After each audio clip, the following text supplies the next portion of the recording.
Hello everyone. Last વિડીયોમાં આપણે how to convert infix expression into postfix એના rules જોયા હતા. આજે એક આપણે કોમ્પ્લેક્સ એક્ઝામ્પલ સાથે યુઝિંગ ટેબ્યુલર ફોર્મમાં જોઈશું કે કેવી રીતે ઇનફિક્સ એક્સપ્રેશનને આપણે પોસ્ટફિક્સમાં કન્વર્ટ કરી શકાય યુઝિંગ સ્ટેક. બરાબર. હવે ઇનફિક્સ જે એક્સપ્રેશન જે છે એ વિધાઉટ સ્ટેક પણ આપણે એને કન્વર્ટ કરી શકીએ, બટ એનો એક ડિસએડવાન્ટેજીસ છે. ફોર એક્ઝામ્પલ, સપોઝ હું લઉં છું એક ઇનફિક્સ એક્સપ્રેશન. બરાબર, આ એક્સપ્રેશનને તમે યુઝિંગ સ્ટેક પણ પોસ્ટફિક્સમાં કન્વર્ટ કરી શકો, બટ એનો એક ડિસએડવાન્ટેજીસ છે. એનો ડિસએડવાન્ટેજીસ શું છે? પહેલાં તો તમારે આ આખા એક્સપ્રેશનમાં કોની પ્રાયોરિટી પ્રિસિડન્સ વધારે છે એ ચેક કરવું પડે. એટલે તમારે ફર્સ્ટ સ્કેન કરવું પડે. તમારે શું કરવું પડે? લેફ્ટ થી રાઈટ આખા એક્સપ્રેશનને સ્કેન કરવું પડે અને એમાં જેની પ્રિસિડન્સ સૌથી વધારે હોય એને ઇવેલ્યુએટ કરવું પડે. તો જો આપણે લેફ્ટ થી રાઈટ એને સ્કેન કરીશું તો કોની પ્રિસિડન્સ વધારે મળશે? તો કે બ્રેકેટની. બરાબર. તો first of all this will be converted into postfix. તો શું થશે? A plus B C D અને પ્લસ. ઓકે. નાવ આ થયો આપણો ફર્સ્ટ સ્કેન. ઓકે. હવે સેકન્ડ સ્કેનમાં this is not in postfix form. બરાબર. આ આપણી પાસે જે એક્સપ્રેશન જે છે એ ટોટલી પોસ્ટફિક્સ ફોર્મમાં નથી. અહીંયા હજી ઇનફિક્સ એક્સપ્રેશન અવેલેબલ છે. તો આપણે શું કરીશું? સેકન્ડ સ્કેન કરીશું. સેકન્ડ સ્કેન કરતી વખતે પણ એ ધ્યાન રાખવાનું કે કોનો પ્રિસિડન્સ વધારે છે. હવે અત્યારે આપણી પાસે બંને ઓપરેટર સરખા છે. બરાબર. એટલે બંને ઓપરેટર સરખા છે. આનું તો થઈ ગયું છે, તો બાકી ખાલી આ જ રહેશે. તો આનું શું થશે? Postfix A B plus C D plus. So this is your final answer. તો તમારે આ જે ઇક્વેશન જે છે, સોરી એક્સપ્રેશન છે, એને તમારે ટોટલ કેટલી વાર સ્કેન કરવું પડ્યું? 2 વાર. પહેલી વખત કર્યું આની સાથે અને બીજી વખત આ ઓપરેટર સાથે. બરાબર. તો આ હતું without stack. Okay. But with the help of સ્ટેકની મદદથી તમે સિંગલ સ્કેનમાં તમે આખું જ એક્સપ્રેશન એને પોસ્ટફિક્સમાં કન્વર્ટ કરી શકો. આ તો એક નાનું સિમ્પલ એક્ઝામ્પલ હતું, સિમ્પલ એક્સપ્રેશન હતું, તો બે જ સ્કેનમાં મળી ગયું. What about this? આ જે આપણી પાસે એક્સપ્રેશન છે it is very large and complex expression. તો આને જ્યારે આપણે કન્વર્ટ કરવું હોય, આ રીતે કરવું હોય, તો મારે શું કરવું પડે? પહેલા તો લેફ્ટ થી રાઈટ સ્કેન કરીશ અને ફર્સ્ટ જેનું પ્રિસિડન્સ હાઈ હશે એને ઇવેલ્યુએટ કરીશ, પછી સેકન્ડ નંબર જેનો પ્રિસિડન્સ હાઈ હશે એને હું કરીશ. બરાબર. તો આ શું થશે? This procedure will be very time consuming. આને ઇવેલ્યુએટ થતા વાર લાગશે. તો એના સોલ્યુશન માટે we will use what? Stack. શા માટે આપણે સ્ટેક યુઝ કરીએ છીએ? તો કે ટાઈમ કન્ઝ્યુમિંગ, આ without stack it will become very time consuming.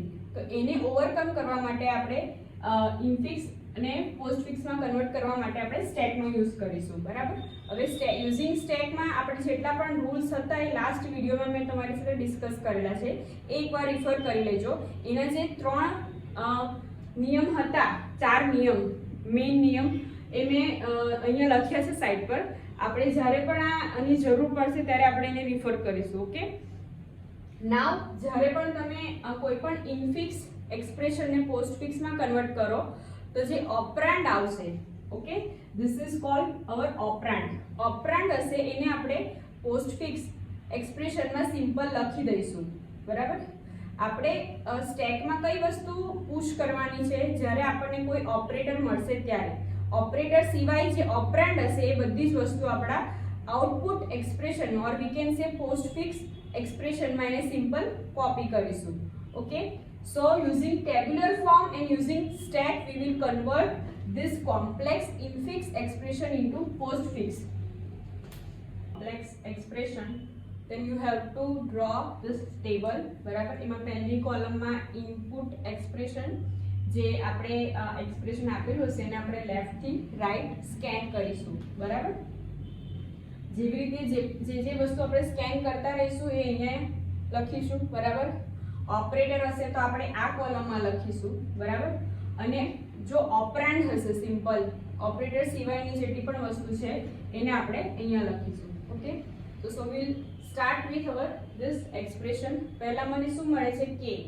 So it is our operand, તો આપણે સિમ્પલ જે પણ ઇનપુટ આવશે તે અહીંયા લખવું પડશે, તો તમને ખ્યાલ આવશે કે કયું બાકી છે. બરાબર, કે ઓપરેન્ડ છે તો એ સ્ટેકમાં નહીં જશે, ક્યાં જશે? પોસ્ટફિક્સ એક્સપ્રેશનમાં, or we can say output પર.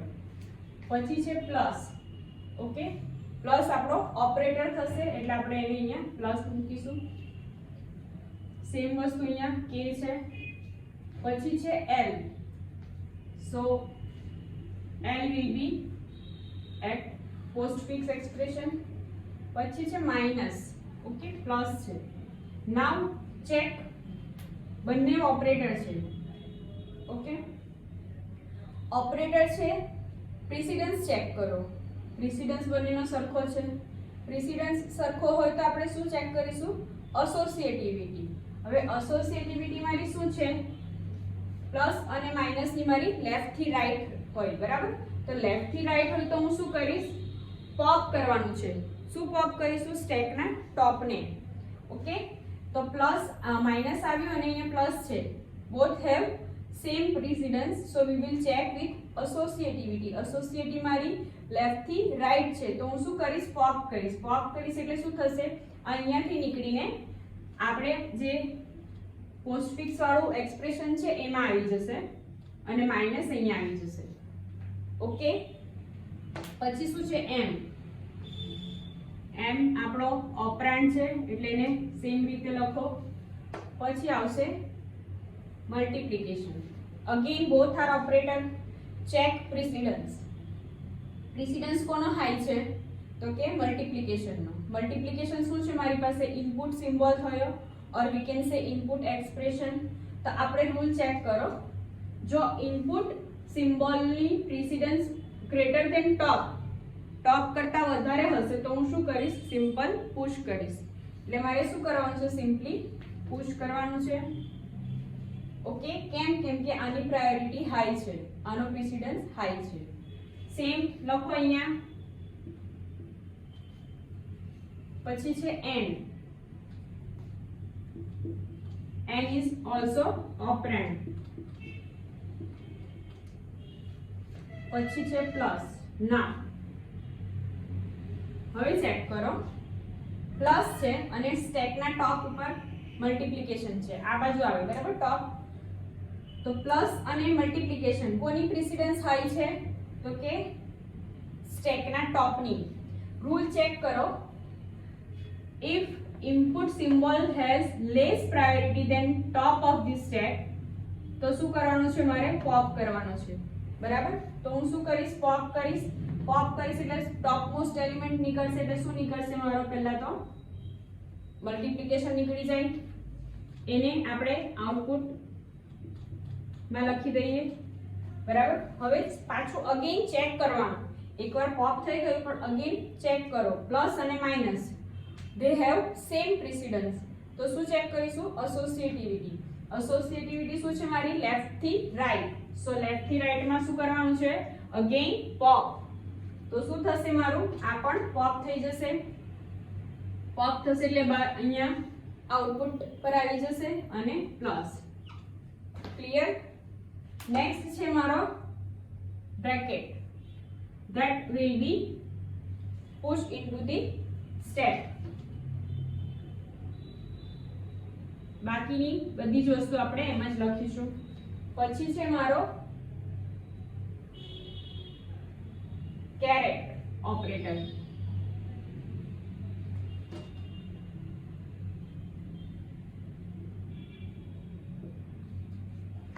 પછી મારો આવશે પી.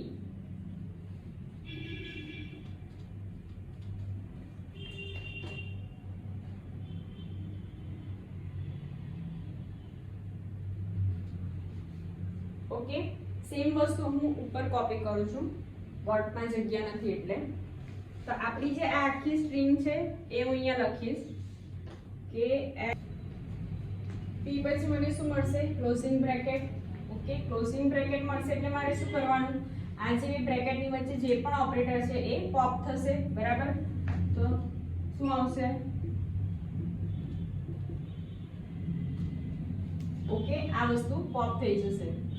બે બ્રેકેટની વચ્ચે મને જે ઓપરેટર મળશે એ ઓપરેટર આપણે આઉટપુટ પર લખી દીધો અહીંયા. પછી છે મલ્ટીપ્લિકેશન. અગેન ચેક કોની પ્રાયોરિટી હાયર છે?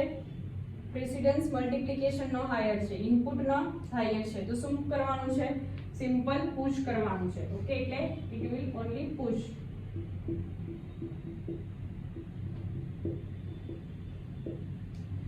પછી ઓપરેન્ડ W,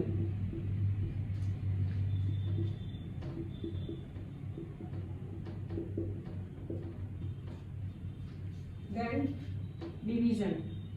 Now આપણો ટોપ પર કઈ વસ્તુ છે? Multiplication. Both have same precedence. Associativity check કરો. એસોસિએટિવિટી કઈ રહેશે? લેફ્ટ થી right.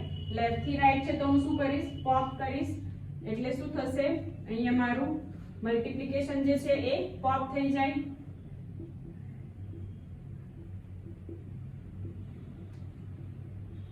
Again check with new top of the stack. કોની પ્રાયોરિટી હાઈ છે? ઇનપુટ સિમ્બોલની. ઇનપુટ સિમ્બોલની હાઈ છે તો શું કરશું? સિમ્પલ એને પુશ કરાવશું. એટલે શું થશે? અહીંયા સિમ્પલી પુશ થશે. ડિવિઝન. બરાબર. પછી આવે છે યુ. યુ એ ઓપરેન્ડ છે તો સિમ્પલ તમે આઉટપુટમાં એને લખો.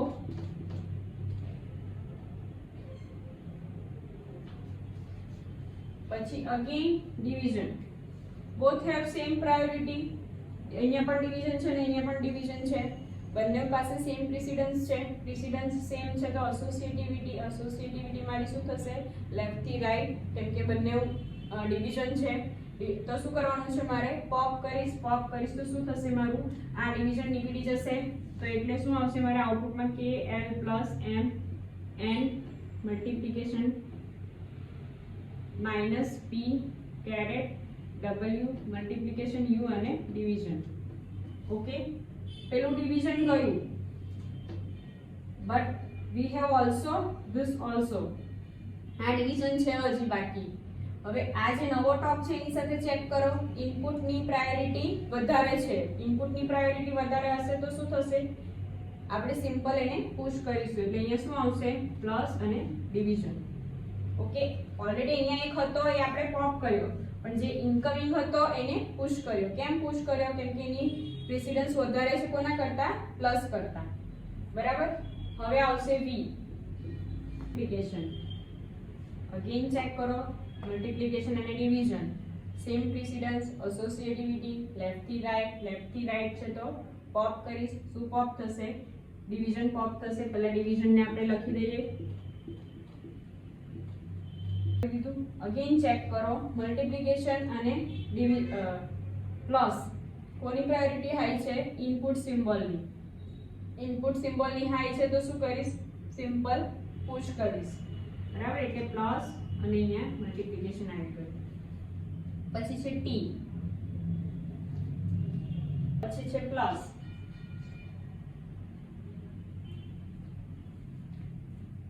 ચેક કરો. પ્લસ અને મલ્ટીપ્લિકેશન. ટોપ સ્ટેકના ટોપની પ્રેસિડન્સ વધારે છે. બરાબર. જો એનું વધારે હશે તો શું કરવાનું છે? ઇનકમિંગની ઓછી છે. Incoming symbol has less precedence than top of the stack. તો પોપ કરો. પોપ કરીશ તો શું પોપ થશે? પહેલું તો multiplication. Plus and plus both have same precedence. Left થી રાઈટ છે તો શું કરવાનું છે? પોપ કરો. અગેન પોપ કરીશ તો શું નીકળ? પોપ થશે. પ્લસ સિમ્બોલ પોપ થશે અને આ જે છે આ સિમ્બોલ પુશ થશે. બરાબર. અહીંયા જે પ્લસ હતું એ પોપ થયું. બરાબર. અને અહીંયા જે ઇનપુટ આ જે પ્લસ છે એ પુશ થશે. ક્લિયર. લાસ્ટમાં છે ક્યુ.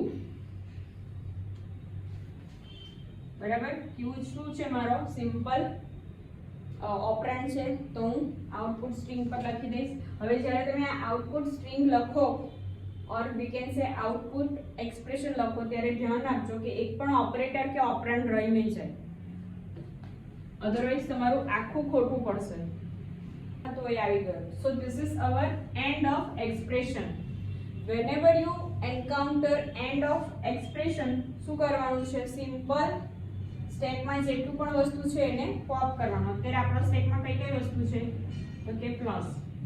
So it will be pop out. Okay, so this is your final answer of this complex infix expression. બરાબર. હવે આપણે શું કર્યું? we have scanned our entire expression once. આપણે એવું નથી કર્યું કે પહેલા આને કર્યું પછી આને કર્યું, નહીં. શું કર્યું?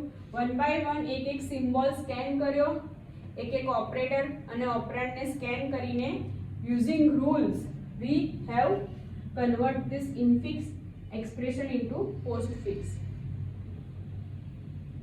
In this all about infix to postfix expression conversion using stack. In next video we will discuss about how to convert infix to prefix using stack.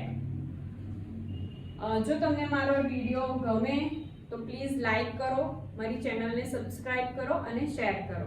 Thank you.